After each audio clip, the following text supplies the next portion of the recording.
Yo, why the fuck are y'all out here defending Rerir, bro? Like, I just knew at the very moment I saw Rerir as part of the story quest that we were about to have a doozy of a situation on our hands. Rerir's story and the part he plays in Kynria's downfall is steeped in incredibly complex and dark topics, including full-on genocide and ethnic blood cleansing of an entire subsect of people from Kynria. He was a major part of the reason why Arlecchino's ancestors, the Crimson Moon Dynasty, practically ceased to exist. Hell, if Arlecchino herself wasn't a thing, we probably would never have heard of the dynasty at all. So, tell me why I'm seeing people genuinely try to defend Thelindis or Rerir's actions in the events leading up to the fall of Kynria, as if they aren't complicit in the mass eradication of hundreds, possibly even thousands of people, men, women, and children included. Hell, if you were so much as suspected of having blood ties to the Crimson Moon Dynasty, you were wiped from the face of the earth. No crime, no condemnable action. The two of them are not only both complicit in this conflict, but in Rerir's case, he's a direct contributor to it. And both of them only ever decided that things had to change when either their own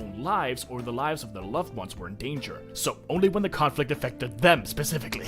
Now, I'm not saying you can't like Rerir or Thelindis as characters, or Rerir as a villain. Amazingly written villains often do insanely fucked up shit because they're supposed to be bad people. A well-written and messed up villain feeds into a powerful and impactful narrative. I'm also not saying that killing Rerir like Thelindis was encouraged to do, or any other sort of rash action like that, would have solved literally anything. If Rerir had been removed, another evil motherfucker would just have taken his place. That being said, any solution would have been better than Rerir breaking apart due to the Abyss, Thelindis being trapped in the realm of the Crimson Moon, and Kynria ending up becoming cursed. Thousands of innocents cursed to an existence worse than death because 5 people were too busy being scared, selfish, and complicit to confront these issues any earlier than they did. And with that in mind, straight up trying to defend the actions of what is basically a Kynrian answer to a Yahtzee because, oh, they have such a tragic love story, is bonkers to me. Rerir and Thelindis both got that far down the path they were taking because they were both selfish, ignorant cowards. And the entire time Rerir has the audacity to blame the moons,